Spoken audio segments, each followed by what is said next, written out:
There are, of course, many stories about princesses and dragons, but Ivy is not an ordinary princess, and Eldridge is not an ordinary dragon. This is a story of Ivy's ever after. Ivy might have been a proper princess if her mother had lived, or her fairy godmother had seen to her upbringing instead of vanishing without a trace one winter's night, or her father hadn't lost his mind. But as it happened, her mother did die, her fairy godmother did vanish, and her father did lose his mind. So Ivy never really had much of a chance one way or another.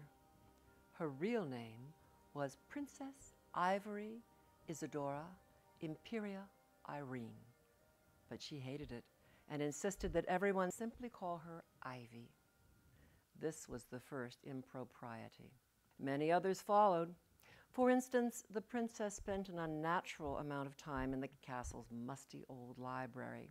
She was often to be found curled up, most unladylike, in a frayed armchair by the window, engrossed in some unsavory story about pirates or goblins, or children who didn't do as they were told. And rather than play with the dolls in her tower bedchamber, Ivy made friends with the children of the kitchen staff, even the filthy stable boy, and joined in their loud games of capture the flag in the courtyard or jacks under the stairs in the entry hall. Worst of all, she sometimes spent entire days out of doors without a veil or parasol, flitting about under the sun until her face became as brown as bread crust and as freckled as a swallow's egg. Ivy's nursemaid, Tildy, had a very good sense of what was proper, having raised Ivy's mother to be the perfect princess. But these days, Ivy's father was very careless about things, as anyone could see from the rather tumble-down state of the castle. He was inclined to let his darling Ivy do whatever she pleased. And who was old Tildy to argue with the king? Not that she didn't try to persuade him, mind you, but their conversations always went something like this.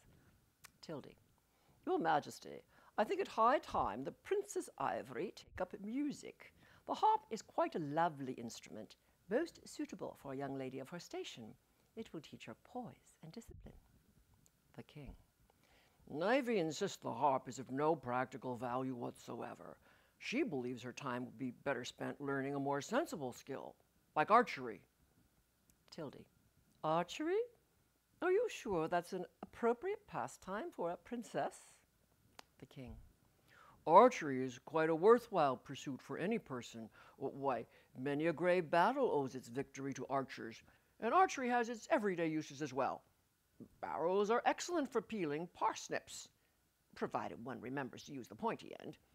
Indeed, I have discussed the matter with Frederick, and we agree that harp lessons are entirely unnecessary."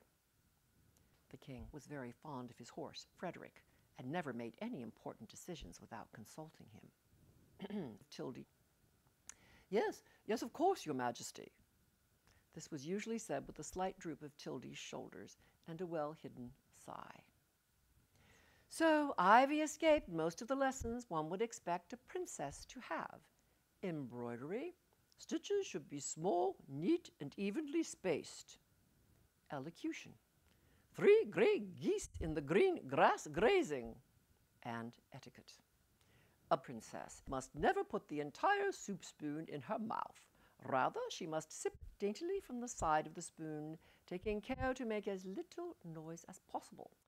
After a while, even the king's counselors gave up trying to convince him that the royal princess should be taught to behave more, royally.